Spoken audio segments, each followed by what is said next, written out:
1947 एक ऐसा साल था जब एक फैसले ने सिर्फ देश नहीं बल्कि लाखों जिंदगियां तोड़ दी। पार्टीशन सिर्फ एक पॉलिटिकल डिसीजन नहीं था, बल्कि एक ऐसा जख्म था जो आज तक भर नहीं पाया है। सोचो, एक दिन तुम अपने घर में आराम से सो रहे हो और अगले ही दिन तुम्हें बताया जाता है कि अब यह जमीन तुम्हारी नहीं रही।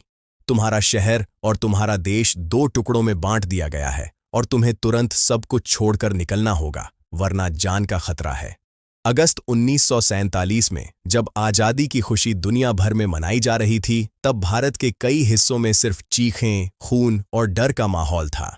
लोग अपने ही पड़ोसियों से डरने लगे थे और भरोसा धीरे धीरे खत्म हो रहा था। इसी बीच एक लाइन खींची गई जिसे रेड क्लिफ लाइन कहा गया।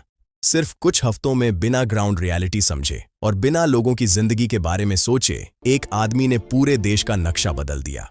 इसके बाद शुरू हुआ इंसानियत का सबसे अंधेरा दौर। ट्रेन्स में लोग भर भर के सफर कर रहे थे, लेकिन कई ट्रेन्स अपनी मंजिल तक कभी नहीं पहुंची क्योंकि रास्ते में ही उन पर हमले हो गए। लाखों लोग अपने घर छोड़ने पर मजबूर हो गए। माँ अपने बच्चों को संभाल नहीं पा रही थी और बच्चे अपने माँ बाप से बिछड़ रहे थे।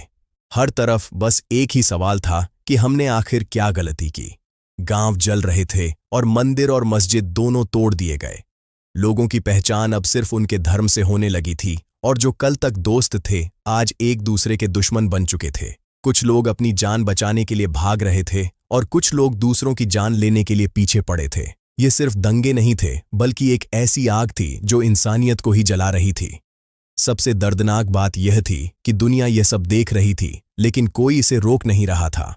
सब कुछ इतनी तेजी से हुआ कि लोगों को समझने का मौका ही नहीं मिला। आज भी यह सवाल उठता है कि क्या यह सब रोका जा सकता था, या पार्टीशन एक मजबूरी थी, या फिर एक जल्दी में लिया गया फैसला। यह सवाल आज भी हिस्ट्री में अधूरा है। 1947 की वह रात सिर्फ एक बॉर्डर नहीं थी, बल्कि एक ऐसी लाइन थी जिसमें लोगों के सपने, उनकी यादें और उनकी पहचान सब कुछ टूट गया। और शायद इसीलिए पार्टीशन सिर्फ हिस्ट्री नहीं है, बल्कि एक एहसास है, एक दर्द है जो हर साल हमें याद दिलाता है कि नफरत की कीमत क्या होती है।